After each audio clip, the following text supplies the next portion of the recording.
So thank you again to everyone. Welcome to this webinar, pre-registration webinar for the PITT Sustainability Challenge. We appreciate your taking the time to join us. My name is Talia Gibbous, and I am with CARET.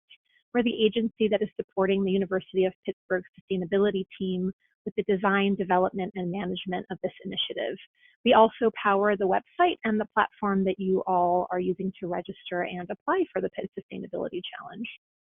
Just some quick housekeeping. The webinar is being recorded, and we will make the recording available on the news and updates page of the challenge website in the next couple of days. We will also email the recording to those of you who have already registered for the challenge. We've reserved most of our time over the next hour for your questions. In just a moment, you'll hear an overview of the PITT Sustainability Challenge from Aurora Sherrard, Executive Director of Sustainability at the University of Pittsburgh. We'll then do a walkthrough of the challenge website with my colleague Ethan Matthews, and then my colleague Christabel Villena will help open it up for your questions with support from Gina Kowalczyk, co-director of the Center for Sustainable Innovation at the University of Pittsburgh. So as questions come up throughout our time together, please type them into the questions box and we'll answer as many as we can within our allotted time today. Before we move on, there are some very important dates we want to make sure that you keep in mind. The deadline to register for the PITT Sustainability Challenge is in 3 weeks on Wednesday, March 8th at 9 p.m. Eastern Time. Please note that you are required to register in order to submit an application. We are also planning an additional pre-application webinar on Thursday, March 16th at 12 noon Eastern. The sign-up link for that session will be shared with all registered applicants shortly after the registration deadline. If you have questions or are in need of technical support after today's session, you can always reach us at questions@pittsustainabilitychallenge.org. And with that, I am very pleased to virtually turn things over to Aurora Sherrard of PITT Sustainability. Hi, everyone. As Talia said, I'm Aurora Sherrard, Executive Director of Sustainability at the University of Pittsburgh. The Office of Sustainability and the Mascaro Center for Sustainable Innovation are very excited to be able to co-create and co-present the PITT Sustainability Challenge on behalf of the University of Pittsburgh. It's, as you know, open to both internal and external lead organizations and teams. And we really started thinking about this concept when the 2018 PITT Sustainability Plan was published. There's a goal in that plan that is to work across impact areas to define innovations and ensure that there is a mechanism for student, faculty, staff, and our community to advance ideas for impact. As we were trying to figure out how to do that as a university relating to sustainability, we had a lot of different ideas, and the open door challenge opportunity was very attractive to a number of university stakeholders. I should also say up front, while the challenge itself is focused on solutions that advance carbon neutrality to the benefit of the university community, we do look at sustainability very broadly at PITT, including balancing equity, environment, and economics so current and future generations can thrive. So part of what we're doing with the PITT Sustainability Challenge is focusing from that large sustainability umbrella into carbon neutrality. If you've been following along or sort of reading some of the background reference documents on the challenge website, you'll see that we have greenhouse gas reduction goals of reducing our carbon footprint 50% below 2008 levels by 2030, and reaching carbon neutrality for the Pittsburgh campus by 2037. The University of Pittsburgh is, of course, not limited to the Pittsburgh campus. We also have 4 other regional campuses and a number of additional facilities that could fall under the impact umbrella of what you might be proposing, which is one of the reasons we wrote the challenge very broadly.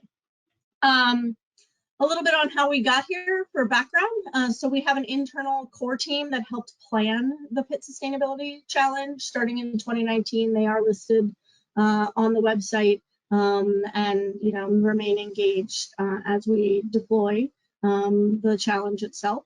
And if I could point you to one document overall, I would point you to the PITT Climate Action Plan, which we released in March of 2022, that really puts out the public strategy of the university to advance our goal for carbon neutrality for the Pittsburgh campus.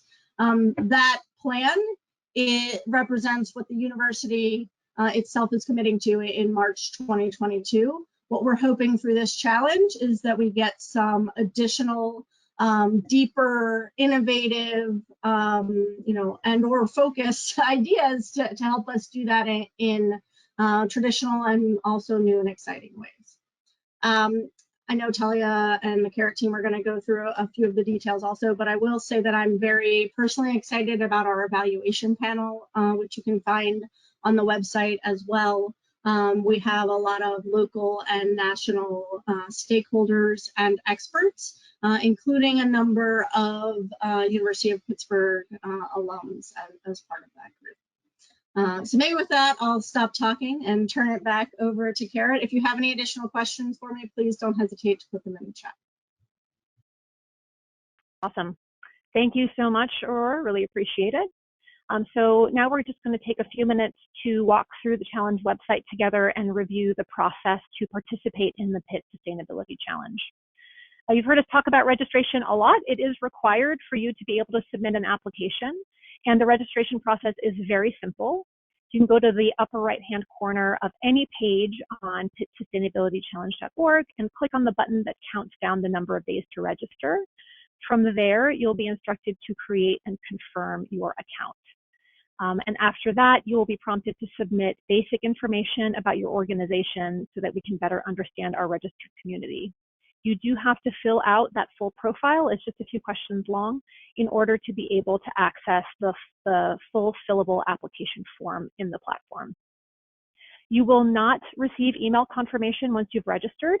If you are able to access the online application and the forums on the platform, that does mean you have registered properly for the PITT Sustainability Challenge. So now just a quick orientation to the website. Like all of our challenges, the PITT Sustainability Challenge is rooted in the values of openness, transparency, and fairness. We really want to be sure that everyone who registers and applies for this opportunity knows exactly what is expected of them, when and how they're going to be evaluated, and who will be evaluating their applications. And we've built this site as an instructional guide to help you understand that process. So a really good place to start to get oriented is the PITT Sustainability Challenge application.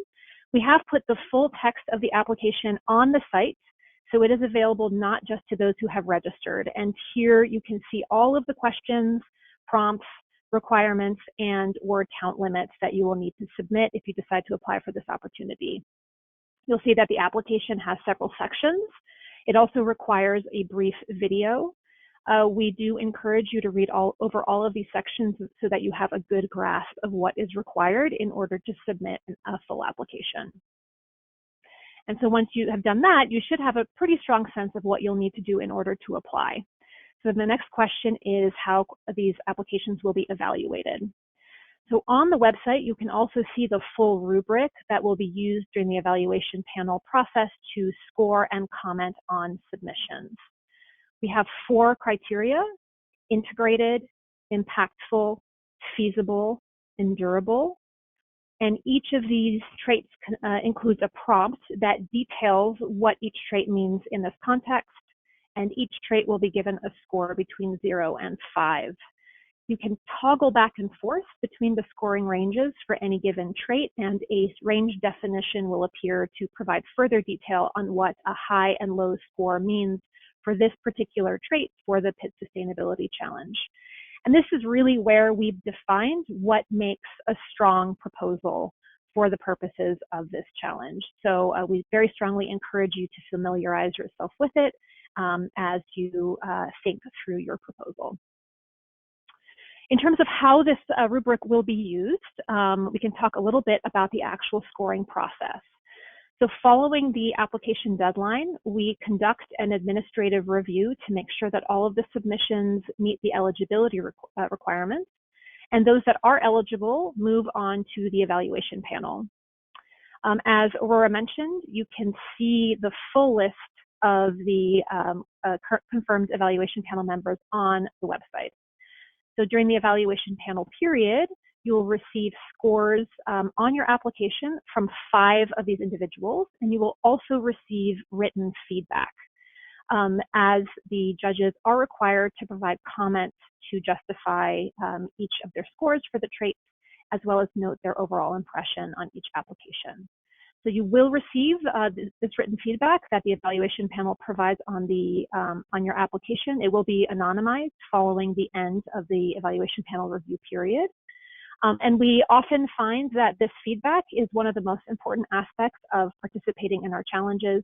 Even if you are ultimately not selected as a finalist or the final awardee, you do walk away with valuable feedback that you can then use to refine your ideas and potentially seek other funding opportunities or expanded support. This does bring us to another common question that we receive regarding the judging, which is how do we ensure that the process is fair? On the website, we do have a page that's dedicated specifically to explaining our normalization process for the scores. So if you go to the menu and click on scoring process and then fairness, you can see the full information about how this works. So I mentioned that each application that is deemed eligible and valid will be scored by 5 members of the evaluation panel. Of course, this means that not every applicant, this means that not every judge can look at every submission. So this normalization process makes sure that you are not disadvantaged if by chance you are assigned someone who is naturally a harsher grader and another applicant is reviewed by someone who tends to be a little bit more lenient. In brief, all of the scores are rescaled and normalized, and we have the full details on the website, so you're welcome to read about that to learn more. A few other features that I want to point out to you. The first is the rules page.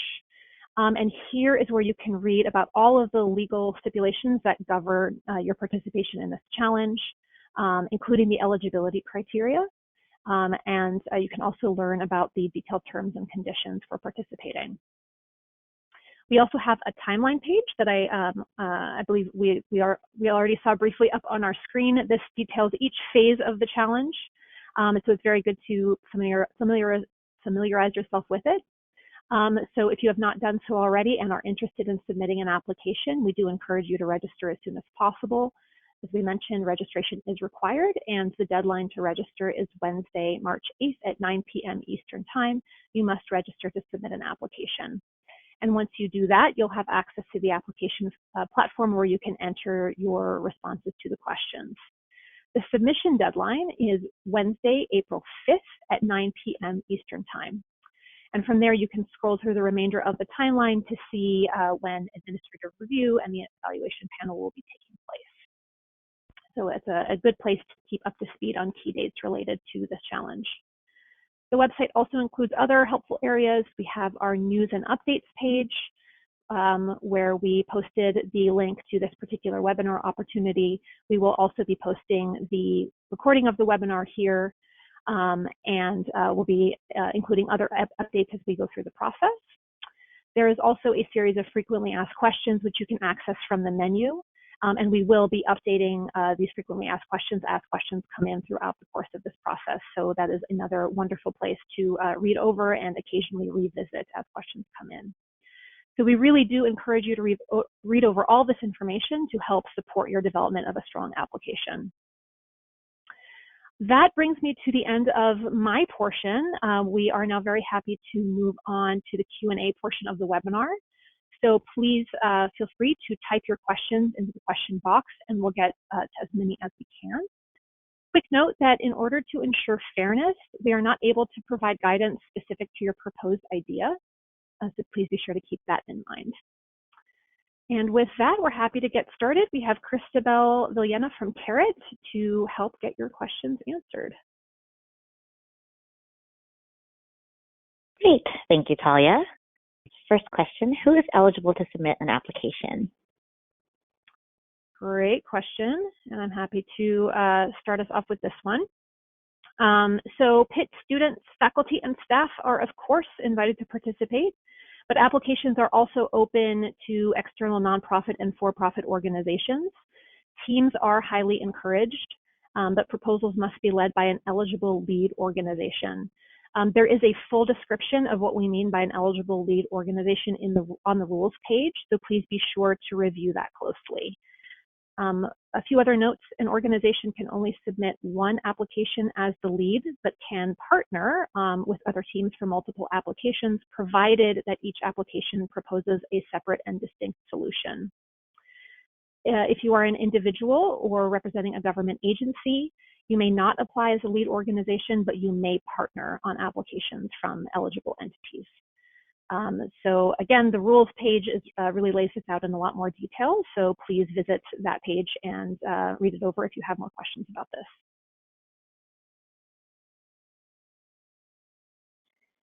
Great.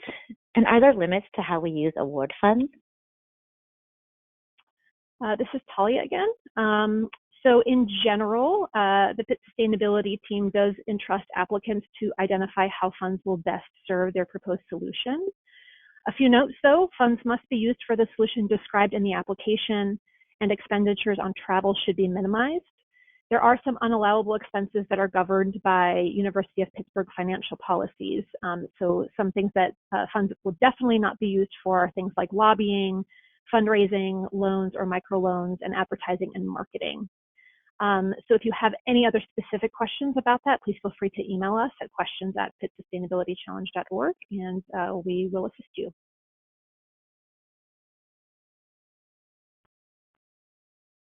Great. Next question. We're an external firm who would love to partner with a student or on-campus group to help accomplish the project. Are there additional opportunities to connect with other groups who may be looking for the same? So this is Talia again. I'm happy to start here, and then Aurora, if you have anything to add, feel free. But if you are looking for an opportunity to partner, one thing you might consider is to go ahead and register for the challenge and then use the forums on the back end of the platform to post a note noting that you're interested in partnering, and that will be visible to everyone else who has registered. The forums function essentially as a bulletin board where folks can post messages back and forth to each other. So that's a really great place to let people know that you're interested in possibly collaborating, and it allows you easy access to everyone else who has already registered for the challenge. I'll add to that too, Talia. So there are a number of different university student groups that are, publicly searchable and accessible, depending on what your proposal is focused on and what sort of interests you might be interested in there. One of the primary sort of like aggregators of those groups in the sustainability space is the Student Office of Sustainability, which you can find information on both our general sustainability website as well as PITT's Student Affairs website. They lovingly refer to themselves as SOOS, S-O-O-S. And if you're looking for a sustainability student group, I would definitely start there. If you're looking for a student group that might be focused somewhere else, there are copious numbers of them. And I would say if you're looking for something specific that you aren't able to find on your own, feel free to submit a question to questions@pittsustainabilitychallenge.org, and we can make you a suggestion.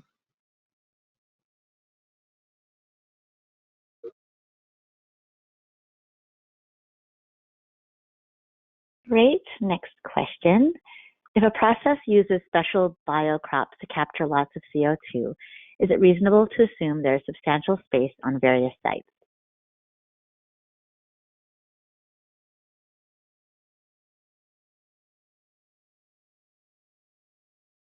I'll jump in on this one. So if you're looking for something that requires a certain amount of land, I'll refer you to the PITT campus master plan, which is linked to from the challenge website. I think it's under resources, and also the institutional master plan. I will mention that the University of Pittsburgh's Pittsburgh campus is a very urban location.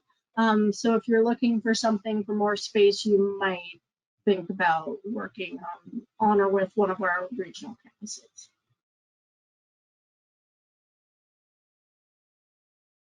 Thank you. Can other funding sources be aligned or leveraged with sustainability challenge awards? So this is Talia. I can start here. So there is actually an area on the application where you will be asked to note if the successful execution of your proposed project includes other resources which have already been committed from other sources to describe them.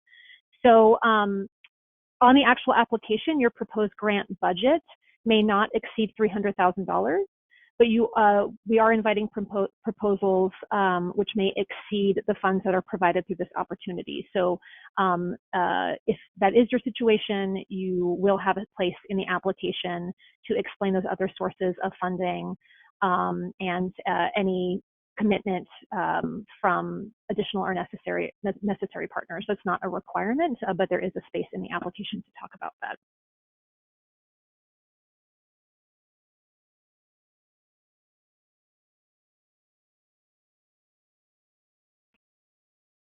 All right, next question. Is there a student entrepreneurship program?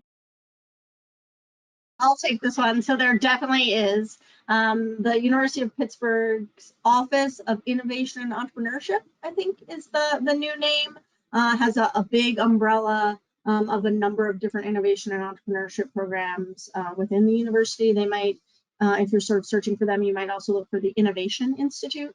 And one of the primary ways that Pitt students engage in entrepreneurship at the university is through the Big Idea Center, which I'll also refer you to. They have a number of different engagement programs, and students engaged who are, generally come with their own ideas about what they would like to do.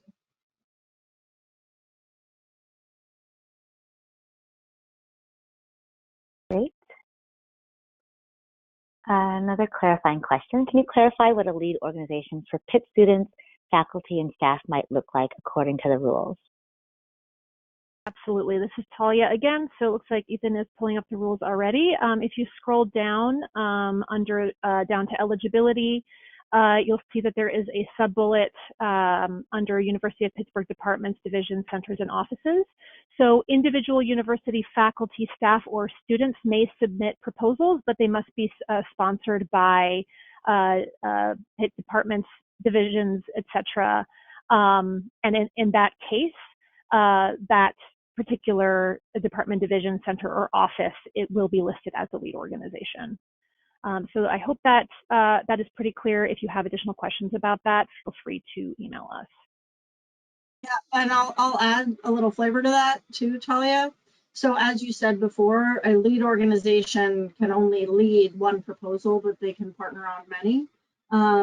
As long as they're sort of like a distinct and different approach. That also applies to individual university departments, divisions, centers, offices, and other official units. Thank you for that, Laura. Excellent. Next question. Is there a preference for a project that directly supports Pitt's Sustainability Action Plan?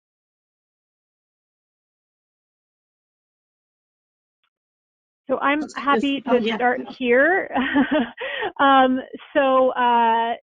This particular challenge is looking for solutions that are integrated with Pitt's existing efforts, particularly the Pitt Sustainability Plan and the Pitt Climate Action Plan. Links to both of those are available off of the Pitt Sustainability website. But Aurora, feel free to jump in. Yeah, I was going to say it slightly differently.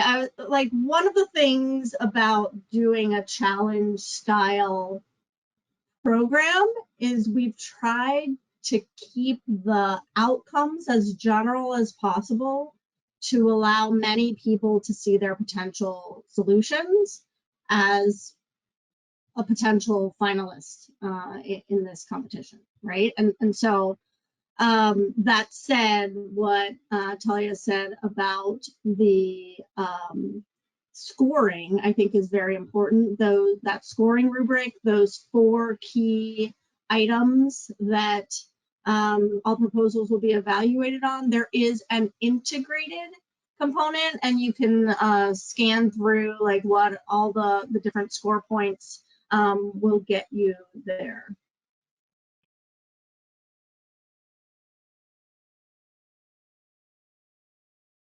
Thank you both. Can the proposed solution be exploratory that may lead to other grants?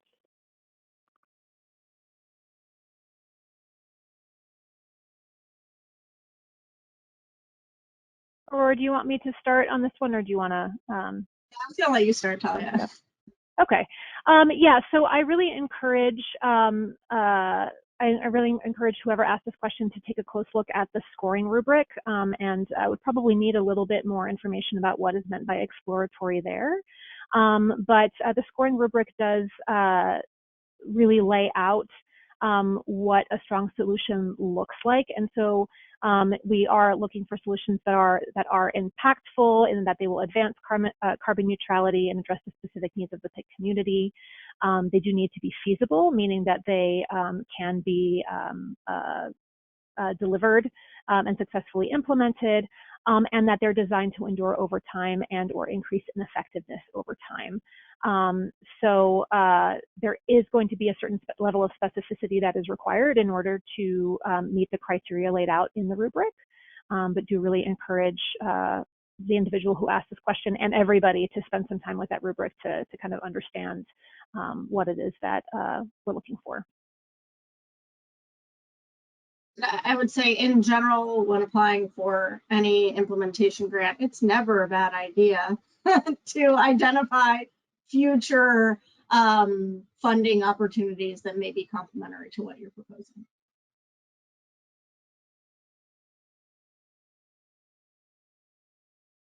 Excellent. Next question. How can one quickly inform potential university partners of our desire to collaborate? Can that info be shared? So this is Talia. I did already talk briefly about the forums, and that's just a really great place to connect with other folks who have registered. It is by far the fastest place to connect with others who have registered. In terms of other mechanisms within the university, Aurora, do you have anything that you would like to add there? I think the one thing that I'll also say is, you know, the entire university is aware of the PITT Sustainability Challenge. If they're not, they haven't been paying attention. So, you know, they might be thinking, different individuals, departments, entities might be thinking about applying or partnering as well. So, you know, don't hesitate to reach out. We're a public institution, easily navigable. If you have questions, like I said before, about like, you know, where to start, or you can't easily find that information, please ask, and we're happy to do that. We do understand that, you know, with both internal and external competitors, we're trying to create an opportunity for fairness, and, you know, give people access and information that they may not always feel like they have access to if they're external applicants.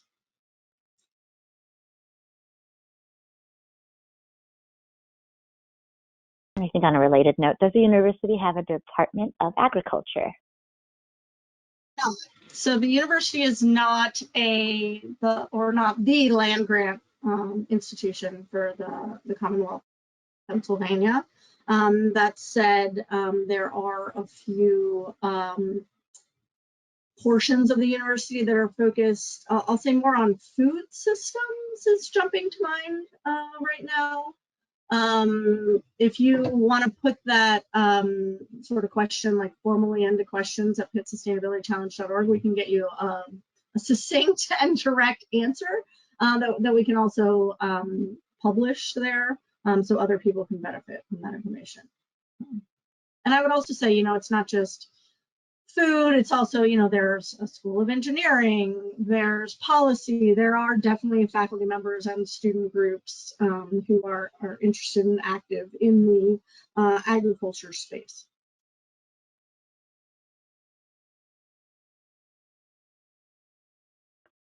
Great. And this is the last question so far, but if you do have more, please don't hesitate to enter them into the questions box. Is there any intention of continuing this challenge further? Will it be annual? Right now, we're offering the first ever PITT Sustainability Challenge, which we're very excited to be able to do. As you heard me say earlier, we sort of started ideating it in 2018, 2019. Due to the pandemic, we finally launched it at the end of 2022. We're hoping we get a bunch of amazing ideas from you all attending today and watching this recorded, and folks who are officially registered and come in with proposals. And once that's all done, we're gonna work to implement final project, and then we'll make a decision about what's next. So you're part of the process that we'll be evaluating, and we're looking forward to that being beneficial for everyone involved. Excellent. Is the university working on the making of bioproducts and the bioeconomy?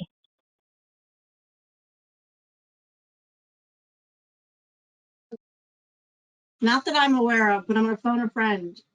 Gina?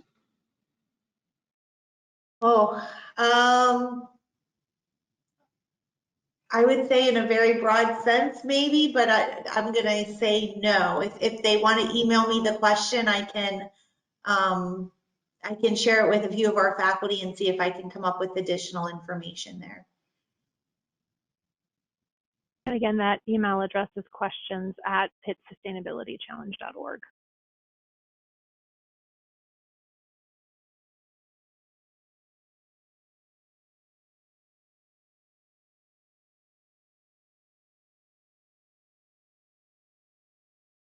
And that's the end of our questions at this point, but if you do have more, please, again, don't hesitate to add them to the questions tab. Thank you. Keep an eye on the question box and just go over a few quick reminders.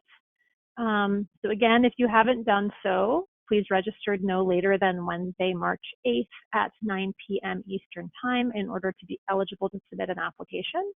Once you register, you will also have access to those forums that you've heard us mention a few times on this webinar, which will allow you to post messages to the other individuals who have registered. Recording of this webinar will be made available to registrants via email, and we will also be adding it to the news and updates page of the website. Our second Q&A webinar will be taking place on Thursday, March 16th at 12 noon Eastern Time. It's another opportunity for you to ask questions, and we will also be doing a walkthrough of the back end of the application. So again, if you have more questions, our email address is questions@pittsustainabilitychallenge.org.